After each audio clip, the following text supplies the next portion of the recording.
नमो नमः छात्रः। कल हमने नए पाठ की शुरुआत की थी समासाः।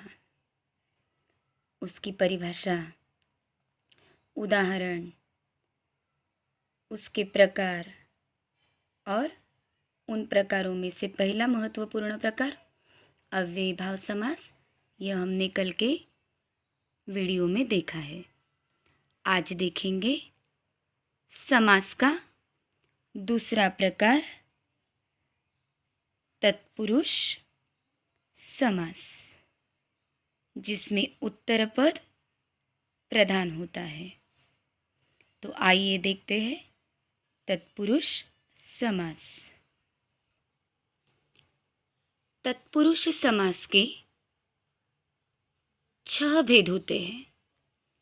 विभक्ति तत्पुरुष समास, नय तत्पुरुष समास, अलुक तत्पुरुष समास, उपपद तत्पुरुष समास, प्रादि तत्पुरुष समास, गति तत्पुरुष समास। विभक्ति, नय, अलुक, उपपद, प्रादि, गति, इन भेदों के अतिरिक्त कर्मधारय समास तथा द्विगु भी तत्पुरुष समास के ही भेद माने जाते हैं। इनमें से सबसे पहला तत्पुरुष समास का भेद विभक्ति तत्पुरुष समास। देखते हैं परिभाषा। विभक्ति तत्पुरुष समास को सामान्य तत्पुरुष समास भी कहते हैं। विभक्ति यह शब्द आ रहा है तो सामान्य रूप से संस्कृत में प्रथमा से संबोधन तक की विभक्ति है, लेकिन समास के लिए द्वितीया विभक्ति से सप्तमी विभक्ति तक, कहाँ से कहाँ, द्वितीया विभक्ति से सप्तमी विभक्ति तक विभक्ति लोप होने से इस समास के 6 भेद हो जाते हैं। यानी विभक्ति तत्पुरुष समास के द्वितीया से लेकर सप्तमी तक कुल 6 भेद हो जाते हैं। द्वितीया तत्पुरुष समास, तृतीया तत्पुरुष समास, चतुर्थी तत्पुरुष समास, पंचमी तत्पुरुष समास, षष्ठी तत्पुरुष समास, सप्तमी तत्पुरुष समास। यह हो गए विभक्ति तत्पुरुष समास के 6 भेद। विभक्ति तत्पुरुष समास में 6 भेदों में से पहला भेद द्वितीया तत्पुरुष समास। पूर्व पद में द्वितीया विभक्ति जिसमें होती है तथा जब दोनों पदों में समास करते हैं तो द्वितीया विभक्ति का लोप हो जाता है। जब विग्रह करते हैं तो पूर्व पद में द्वितीया विभक्ति जुड़ जाती है। जैसे हमने देखा, समास के लिए 2 बातें ज़रूरी है, समस्त पद और विग्रह। समस्त पद में विभक्ति का लोप होता है और विग्रह में विभक्ति जुड़ जाती है। द्वितीया तत्पुरुष समास या कोई भी तत्पुरुष समास, इसमें उत्तर पद की प्रधानता होती है। और विभक्ति तत्पुरुष समास के कुछ महत्वपूर्ण शब्द होते हैं जो उत्तर पद में होने के कारण उनके साथ विग्रह के समय कौन सी विभक्ति होनी चाहिए यह समझ में आता है। उन पदों पर ही हमें ध्यान देना ज़रूरी है। ये तत्पुरुष समास के अलग अलग प्रकार पढ़ते समय, वीडियो देखते समय कृपया प्रायोगिक टेक्स्ट बुक साथ में ही रखें। तो हर तत्पुरुष या हर समास के प्रकारों में कौन से शब्दों पर हमें ध्यान देना है ये समझ में आएगा। जैसे द्वितीया के लिए श्रितः, अतितः, पतितः, गतः, अतितः, पतितः, गतः, प्राप्तः, आपन्नः, ये शब्द अगर उत्तर पद में आते हैं, श्रित, अतित, पतित, प्राप्त, आपन्न, तो इन उत्तर पदों को देखकर समझना है कि यह द्वितीया तत्पुरुष समास है। समस्त पद कृष्णाश्रितः, और विग्रह में कृष्ण इस शब्द के साथ द्वितीया विभक्ति आएगी। कृष्णम श्रितः। वैसे ही दुःखातीतः, दुःखम अतीतः। उत्तर पदों को देखकर समझना है कि पूर्व पद की कौन सी विभक्ति करनी है। और इस विग्रह का संक्षिप्त रूप शोकातीतः, जलपतितः, ग्रामगतः, धन प्राप्तः। तो हमें ध्यान में रखनी है उत्तर पदों को, तो ही हमें विभक्ति कौन सी आती है, कौन सा विभक्ति तत्पुरुष समास है, ये ध्यान में आ सकता है। अब तृतीया तत्पुरुष समास। इस समास में पूर्व पद तृतीया विभक्ति में होता है। जब दोनों पदों पूर्व पद तथा उत्तर पद में समास करते हैं तो पूर्व पद की तृतीया विभक्ति का लोप हो जाता है, और जब विग्रह करते हैं पूर्व पद में तृतीया विभक्ति लग जाएगी। और तृतीया विभक्ति तत्पुरुष समास के उत्तर पद समझ लो। पूर्वः, समः, कलहः, सदृशः, ऊनम्, हीनः, समः, निपुणः, त्रातः। इन उत्तर पदों को समझकर समझना है यह तृतीया तत्पुरुष समास है। तो जहाँ ये शब्द आएंगे वहाँ पर समस्त पद हो या विग्रह पद बनाना हो, विग्रह पद में पूर्व पद की तृतीया लेंगे, और समस्त पद अगर करना है तो तृतीया विभक्ति का लोप कर कर पूर्व पद और उत्तर पद एक बना लेंगे। जैसे मासपूर्वः, मासेन पूर्वः, सत्यसमः, सत्येन समः, वाक्कलहः, वाचाकलहः, मातृसदृशः, मात्रासदृशः, पादोनं, पादोन ऊनं, धनहीनः, धनेन हीनः, पितृसमः, पित्रा समः, आचारनिपुणः, आचारेण निपुणः, हरित्रातः, हरिणा त्रातः। यह हो गए तृतीया तत्पुरुष समास के उत्तर पद और कुछ उनके साथ उदाहरण।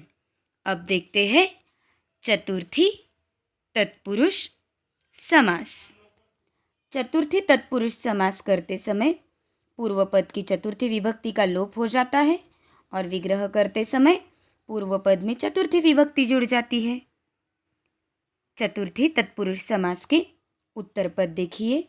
अयम, सुखम, बलिः, शाला, हीतम, शाला। जैसे कि बताया गया है, विग्रह करते समय पूर्व पद के साथ चतुर्थी विभक्ति आ जाएगी, और समस्त पद में पूर्व पद की चतुर्थी विभक्ति का लोप हो जाएगा। जैसे द्विजार्थम, द्विजाय अयम या द्विजाय अर्थम, गोसुखम, गवे सुखम, भूतबलिः, भूताय बलिः, पाठशाला, पाठाय शाला, गोहितं, गवेहितं, पाकशाला, पाकाय शाला। इस तरह से यह हुआ चतुर्थी तत्पुरुष समास। चतुर्थी तत्पुरुष समास के बाद अब पंचमी तत्पुरुष समास। नियम है वो समान है।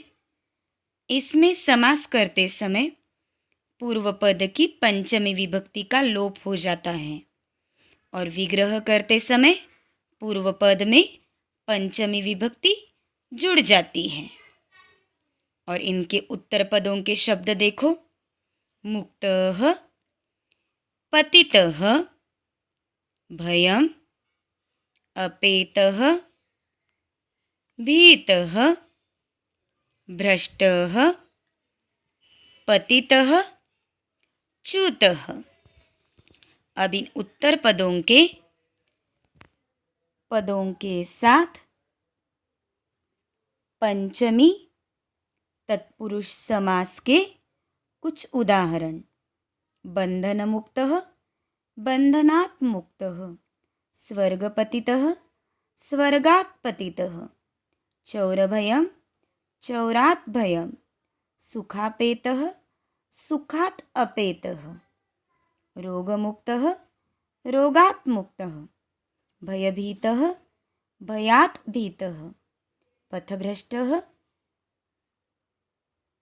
पथात् भ्रष्टः, वृक्षपतितः वृक्षात् पतितः, व्याघ्रभीतः व्याघ्रात् भीतः, पदच्युतः पदात् च्युतः।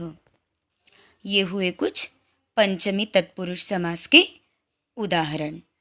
अब देखते हैं षष्ठी तत्पुरुष समास।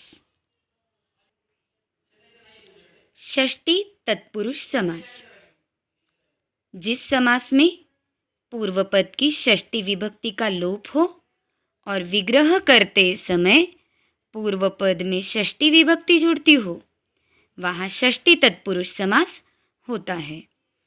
षष्ठी तत्पुरुष समास में सामान्यतः उत्तर पद में सारे के सारे शब्द आ सकते हैं, लेकिन यहाँ पर उदाहरण पर कुछ शब्द जैसे पुत्रः, पतिम, आलयः, स्वामी, पुरुषः, पतिः, आलयः, भक्तः, पतिः, आलयः, पुरुषः, श्रेष्ठः। उदाहरण देखिए। षष्ठी तत्पुरुष समास के कुछ उदाहरण जैसे राजपुत्रः, राज्ञः पुत्रः, कुलपतिः, कुलस्य पतिः, हिमालयः, हिमस्य आलयः, राजपुरुषः, राज्ञः पुरुषः, सभापतिः, सभायाः पतिः, देवालयः, देवस्य आलयः, शिवभक्तः, शिवस्य भक्तः, राष्ट्रपतिः, राष्ट्रस्य पतिः, विद्यालयः, विद्यायाः आलयः, तत्पुरुषः, तस्य पुरुषः, पुरुषश्रेष्ठः, पुरुषाणां श्रेष्ठः। यह हुआ हमारा षष्ठी तत्पुरुष समास। अब देखते हैं तत्पुरुष समास, विभक्ति तत्पुरुष समास का आखिरी प्रकार सप्तमी तत्पुरुष समास। नियम समान ही रहेगा। जिस समास में पूर्व पद की सप्तमी विभक्ति का लोप हो और विग्रह करने पर पूर्व पद में सप्तमी विभक्ति जुड़ती हो, वहाँ सप्तमी तत्पुरुष समास होता है। सप्तमी तत्पुरुष समास के उत्तर पदों के शब्द कुशलः, दक्षः, मग्नः, अंतरः, प्रवीणः, पटुः, पंडितः, निपुणः, पटुः, पंडितः। ज़्यादा से ज़्यादा शब्द यहाँ पर एक्सपर्टनेस या कुशलता बताने के लिए ही दिए हैं।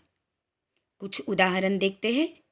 कार्यकुशलः, कार्ये कुशलः, शास्त्रदक्षः, शास्त्रे दक्षः, जलमग्नः, जले मग्नः, मध्यांतरः, मध्ये अंतरः, कार्यप्रवीणः, कर्मणि प्रवीणः, कार्यपटुः, कार्ये पटुः, सभापण्डितः, सभायां पंडितः, शास्त्रनिपुणः, शास्त्रे निपुणः, वाक्पटुः, वाचीपटुः, वेदपंडितः, वेदे पंडितः।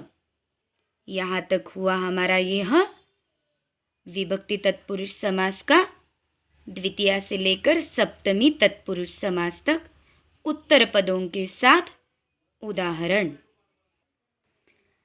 विभक्ति तत्पुरुष समास, इसमें उत्तर पद प्रधान होता है। दूसरी बात, हर विभक्ति के तत्पुरुष समास के साथ अगर समस्त पद है तो विभक्ति का लोप विग्रह है तो उत्तर पद देखकर उस विभक्ति का उसके साथ प्रयोग, यह बात है। लेकिन इसके साथ सबसे ज़्यादा ज़रूरी बात जो हमें पुनरावलोकन करना ज़रूरी है, जैसे कृष्णाश्रितः, उत्तर पद को देखकर हमें ध्यान में आ गया श्रितयः शब्द यानी द्वितीय तत्पुरुष, लेकिन कृष्ण इस शब्द की द्वितीय विभक्ति भी हमें आनी चाहिए। तो शब्द रूपाणी का पुनरावलोकन अगर हम करेंगे तो विभक्ति तत्पुरुष समास, यह समास का प्रकार हमें ध्यान में आ जाएगा।